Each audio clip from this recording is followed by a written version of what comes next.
Hi there. So I thought I would give you three versions of a figure four. This one is great for opening up the hips. It's wonderful for the lower back as well as a hip opener, and any piriformis or sciatica issues can be alleviated with this posture. I'm going to show you three modifications. I'm going to show you one that's seated on the chair, one on the floor, sitting on the floor, and another version using the wall. There's so many more. But I'm just going to give you these three today. Okay, so if you can find a seat, a firm chair preferably, and sit up closer to the edge of the chair. Next thing you're going to do is place both feet flat and toes pointing forward. So about hip width apart. I'd suggest about hip width apart. You're going to slowly take your right leg, take the right ankle, and place the right ankle on the left thigh. Foot hanging off to the side, so it's the ankle that's on the thigh, okay? Drive the heel out, toes towards you. So what you want to avoid is having any wrinkles in the foot or having the foot turn up, right? In the ankle, sorry, or the foot turn up. So avoid having your foot here. Avoid leaning or allowing the left knee to flop to the side. You want to really keep this knee in alignment with the ankle, okay?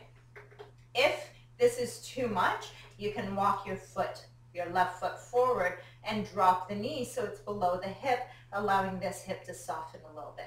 So you can hold here, okay? If you have the full posture, the knee is in alignment with the ankle, this ankle in alignment with this knee, foot out towards the wall to the side, sit up nice and tall. So this is one way you can just lengthen the spine.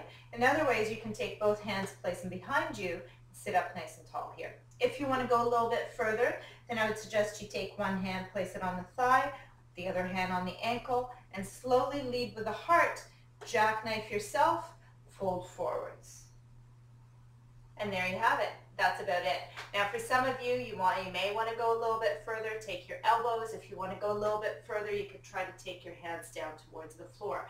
But I suggest you keep the spine long, and I suggest that you have weight evenly distributed between both sides. Another thing that ends up happening here is that if you lean forwards, you may end up leaning towards the right a little bit more. If you find that you're doing that, then you know you're out of alignment, right? So come on back up, sit up nice and tall, keep the spine long, hinge from the hip area. Avoid rounding in the upper back, right? Keep the heart lifted, shoulder blades down and back, and breathe. So that's one version. The next version I'm going to show you is sitting on the floor. The spine. Take that right ankle, again, place that ankle on the thigh, left thigh. Drive the heel out, toes towards you, sitting up nice and tall, hands behind you, lift the heart. Very good. So this could be one modification to this posture. Another modification would be to lean back slightly, bend that left knee, line it up with the hip, place the foot flat on the floor. You can either grab a hold of the left thigh, lift the heart, sit up tall, or take both hands behind you, sit up tall here, right? And then you can bring that leg a little bit closer if you can, but keep the spine long, heart lifted. Very good, and breathe. Be sure to do the same thing on the other side. And then when you're ready, let it go. So you can extend that left leg out, shake it out. Very good. The other version to this is going to be me laying on the floor and using the wall. For this version, what you're going to be doing is coming a little bit closer towards the wall. There's many ways people get their legs up the wall. So I'm going to show you my version. I usually sit closer to the edge of the mat. I lean over, so this is my right side, so I lean over to the right side.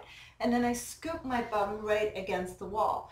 So taking my shoulder, right shoulder to the edge of the mat, and then I whip my legs right up. So now I have my seat right against the wall. Some people just shimmy their way all the way down towards the wall. Both legs are straight up. What I'm going to do is cross my right ankle over the left ankle and then slowly slide it down towards my left thigh. Drive the heel out, toes towards you. You can hold here in figure 4. If you want to go a little bit further, I would bend the left knee, but keep the hips down to the floor. If you're finding that you're bending the knee and your hips are lifting up off the floor, then you've probably gone too far. You may want to move away from the wall. So I'll show you that other version, that other modification in a second. So you want to hold here, or you want to bend the knee, drive the heel out, toes towards you.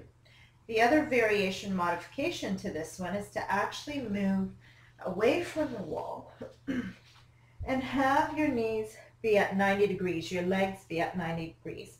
And then from here, just place the right ankle on that left thigh and hold in your figure 4.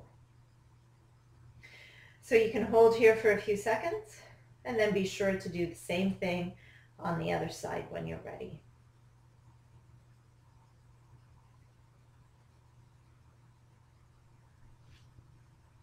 Very good. And that's it. So hope you enjoyed that. Take great care. We'll talk soon. Bye for now.